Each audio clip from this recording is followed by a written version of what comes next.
Hello students, welcome to my class. हमने कल conic section की इंट्रोडक्शन की थी, सर्कल्स की हमने इक्वेशंस देखी थी। आज हमारे पास हैं सर्कल पे इक्वेशंस। फर्स्ट हमारे पास है find the equation of the circle who centre is -3 and 2 and radius 4। तो हमारे पास सेंटर पॉइंट है -3 and 2। तो हमारे पास सर्कल की इक्वेशन थी x - a² + y - b² is equals to r²। ठीक है जी। तो ए और बी हमारे पास क्या थे, सेंटर पॉइंट थे, और आर रेडियस था। तो हम वैल्यूज़ पुट कर देंगे। x - ऑफ -3 का स्क्वायर + y - 2 का स्क्वायर इज इक्वल्स टू 4 का स्क्वायर। तो यहाँ से हमारे पास ये सर्कल की इक्वेशन निकल के आ गई। Next find the equation of the circle who centre is this and passes through the point 3 and 6। हमारे पास जो सेंटर है वो तो 2 - 1 दे रखा है, और हमारे पास जो सर्कल है वो 3, 6 पॉइंट से पास कर रहा है। तो हम इससे पहले क्या निकालेंगे, इसका रेडियस निकालेंगे। रेडियस निकालने के लिए हमने इस पॉइंट्स की, हम सर्कल पे था, इसकी लेंथ निकाल लेंगे डिस्टेंस फार्मूला के साथ। डिस्टेंस फार्मूला क्या होता था हमारे पास, y2 - y1 का स्क्वायर + x2 - x1 का स्क्वायर का अंडर रूट। ठीक है जी। तो हमने इस फार्मूला से निकाल लिया, तो हमारे पास ये डिस्टेंस आ गया निकल के। डिस्टेंस हमारे पास क्या होगा, रेडियस, देन सिमिलर वही इक्वेशन में हमने इसको पुट कर देना है। नेक्स्ट हमारे पास है third question, find the equation of the circle whose centre is HK and whose which touches x axis, y axis and both axis. हमने स्टार्टिंग में ले लिया कि हमारे पास रेडियस कोई k है, हमें रेडियस नहीं दिया हुआ। हमें क्या दिया कि हमारे पास जो सेंटर पॉइंट है वो HK के इक्वल है, और हमने निकालना है कि वो टच किसको कर रहा है, x एक्सिस को। अगर x एक्सिस को टच कर रहा है तो हमारे पास ये रेडियस तो इसकी k की लेंथ होगी, ठीक है, जितनी y पे होगी, ठीक है, ये वाली होगी। तो हमने हमारे पास वही इक्वेशन में पुट कर दी, वैल्यू हमारे पास आंसर आ जाएगा। अगर रेडियस उसने y एक्सिस पे दे दिया, टच कर रहा है y एक्सिस को, तो वो इस साइड पे आ जाएगा। इस साइड पे आएगा तो हमारे पास रेडियस ये हो जाएगा। ये कितनी वैल्यू थी, h थी, तो हमने इसका रेडियस क्या करेंगे, h मान के चल देंगे। क्योंकि हमारे पास ये लेंथ कैसे आ रही है बेटा, कोऑर्डिनेट्स h एंड k है। हम क्या कर रहे हैं, x एक्सिस की h लेंथ यूज़ कर रहे हैं और y एक्सिस की k लेंथ यूज़ कर रहे हैं। ठीक है, तो उसके अकॉर्डिंग हमारे पास ये, अगर यहाँ तक h, ये वैल्यू h कवर हो रही है, जितनी x की कवर होगी वही होगी उसका रेडियस। नेक्स्ट हमारे पास क्या था, क्वेश्चन पॉइंट था बोथ एक्सिस को टच कर रहा है। अगर बोथ एक्सिस को टच कर रहा है तो हमारे पास सेंटर पॉइंट क्या होगा, HK होगा, और रेडियस कितना ले लेंगे हम, r। तो हमारे पास ये क्वेश्चन कंप्लीट है। सेकेंड नेक्स्ट हमारे पास क्वेश्चन है, determine the radius and centre of the circle x² + y² - x + 2y -3 is equals to 0।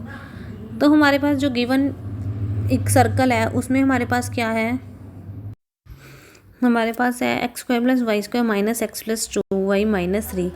हमने इसकी जो फॉर्म की थी, हमने क्या किया था, इसकी इक्वेशन हमने रेडियस और सेंटर निकालना है। तो हमने क्या, x माइनस कोई ऐसे x - a² + y - b², A B हमारे पास सेंटर होंगे, हमें ऐसे स्क्वायर की फॉर्म बनानी है। तो हमने देखना शुरू किया कि हमारे पास जो है x² और -x, ठीक है जी, इसको फुल होल स्क्वायर में बनाना है। तो a², ये -2ab की फॉर्म है, -2a हमें नहीं पता कितना है, b हमारे पास क्या है, ax है, b हमें नहीं पता। हमें इसको बनाना क्या है, ओनली x बनाना है। तो 1/2 एक लगाएंगे, 2 से 2 कट जाएगा तो ये -x ही बन गया। तो हम इसको b मान लेते हैं। b कितना है, 1/2, तो b का स्क्वायर कितना होगा, 1/4। तो 1/4 हमने ऐड कर लिया और 1/4 इस साइड ऐड कर दिया। दूसरे वाले को भी फुल स्क्वायर होल स्क्वायर बनाना था, तो उसके लिए हमने 1 ऐड कर दिया। तो ये दोनों हमारे पास होल स्क्वायर की फॉर्म में आ गए। जो दूसरी साइड बचा वो हमारा रेडियस होगा, और इस साइड हमारा सेंटर होगा 1/2 एंड -1। ठीक है जी, होल स्क्वायर बनाने थे, कंप्लीटिंग स्क्वायर करते हैं ना जैसे, वैसे कंप्लीटिंग स्क्वायर करना था। नेक्स्ट हमारे पास है, prove that the radius of the circle x² + y² is equals to 1, whereas x² + y² - 2x - 6y - 6 is equals to 0 and x² + y² - 4x - 12 - 9 is equals to 0 are in AP। तो हमारे पास जो given circles हैं वो हमारे पास ये दिए हुए हैं, तो हम इनके रेडियस निकाल लिए। हमने सभी का रेडियस देखा, तो हमने यहाँ रेडियस के जो पॉइंट्स निकाले थे वो हमने इस वैल्यू में पुट कर दिए, जो हमने कल लास्ट में की थी। Half of coefficient of x² + coefficient of y² का हाफ का स्क्वायर माइनस कांस्टेंट टर्म। तो इसी फॉर्मूला में हमने इनको पुट कर लिया, तो पुट करने के बाद हमारे पास ये रेडियस निकल के आ गया। नेक्स्ट हमारे पास है find the equation of the circle whose centre points हमें दिए हुए हैं और रेडियस दिया हुआ है हमें आर, रेडियस हमें दिया है ए। ठीक है जी, तो हमने ये पुट कर लिया इक्वेशन में, डायरेक्ट हमारे पास आंसर आ जाएगा। नेक्स्ट हमारे पास है circle of radius 4 units touches the coordinate axis in the first coordinate if the circle makes one complete roll on the x axis along the position और of direction of x axis find the equation in new position. हमें new position की equation निकालनी है, तो हमने दो centre ले लिए, जो जहाँ पे पहले था सर्कल रोल होने के बाद, जहाँ पे सेकंड गया, यहाँ पे C1 था, यहाँ पे C2 था। ठीक है, तो हमने क्या देखा कि हमारे पास स्टार्टिंग में तो उन्होंने 4 यूनिट्स का डिस्टेंस कवर किया, रेडियस 4 था, तो हमारे पास ये वैल्यू कोऑर्डिनेट्स क्या होंगे C1 के 4 4। तो अगर हमारे पास, जब हम देखते हैं कि एक बॉल है, अगर बॉल को हमने रोटेट किया तो जितना उसका सरकमफ्रेंस होगा वो उतना डिस्टेंस कवर करके यहाँ पे आके खड़ी हो जाएगी। तो जितना वो डिस्टेंस कवर कर जाएगी, रोटेट होने के बाद उसने अपना सरकमफ्रेंस कवर किया, तो वो कितना डिस्टेंस होगा 2 पाई आर। आर रेडियस हमारे पास था 4, तो डिस्टेंस हो गया हमारे पास 8 पाई। ठीक है जी, तो डिस्टेंस 8 पाई हो गया। तो हमारे पास कोऑर्डिनेट्स जो न्यू आया वो क्या हुआ, एक्स वाई का तो कुछ नहीं कवर किया, वाई की तो वो 4 ही रही हमारे पास, और जो रेडियस एक्स के था उसने 8 पाई और कवर कर लिया। तो पूरा यहाँ पे कोऑर्डिनेट क्या बन गया 4 + 8 पाई। ठीक है, तो इसको हम इक्वेशन में सर्कल के पुट कर देंगे तो इक्वेशन न्यू आ जाएगी।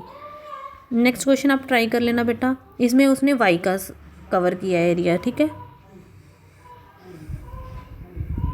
नेक्स्ट मिरर इमेज है, तो हमारे पास मिरर इमेज है, तो यहाँ पे जो एक्चुअल में रेडियस था और सेंटर के पॉइंट्स थे वो दूसरी साइड जाके चेंज हो जाएंगे, एक कोऑर्डिनेट चेंज होगा। ठीक है, जो हमारे पहले हमें इक्वेशन दी हुई थी इसमें हमने क्या किया, सेंटर पॉइंट्स निकाल लिए। सेंटर पॉइंट हमने कल देखा था कि हमारे जो तो कंप्लीटिंग स्क्वायर से निकाल सकते हो। ठीक है, जहाँ half of coefficient of x और half of coefficient of y उसके अकॉर्डिंग निकल आते हैं। सेंटर आ गया, रेडियस आ गया, तो मिरर इमेज थी x = 0 पे। तो हमारे पास अगर एक्चुअल में ये -4 8 थे, तो जो सामने देखेंगे तो सर्कल में क्या होगा, x जो नेगेटिव था वो दूसरी साइड जाके क्या हो गया, पॉजिटिव हो गया, तो 4 8 हो जाएगा। ठीक है, नेक्स्ट क्वेश्चन आप ट्राई करना, ईजी है। इसमें हमारे पास इक्वेशन ऑफ सर्कल निकालनी है हमने पॉइंट्स के साथ और सेंटर रेडियस। तो इक्वेशन हमें जनरल पता है, पॉइंट्स पे हम ये लेते हैं, तो इसमें हम वैल्यूज़ पुट करते रहना, सभी की वैल्यूज़ निकाल लेना, सभी कांस्टेंट्स की। जैसे इक्वेशन सॉल्व करते हैं तो हमारे पास सर्कल के सेंटर और रेडियस आ जाएंगे। ठीक है जी, बाकी के क्वेश्चंस बेटा आप ट्राई कर लेना। अगर किसी क्वेश्चन में कोई डाउट हो, कुछ ना समझ आए, तो आप मुझसे कंफर्म कर लेना।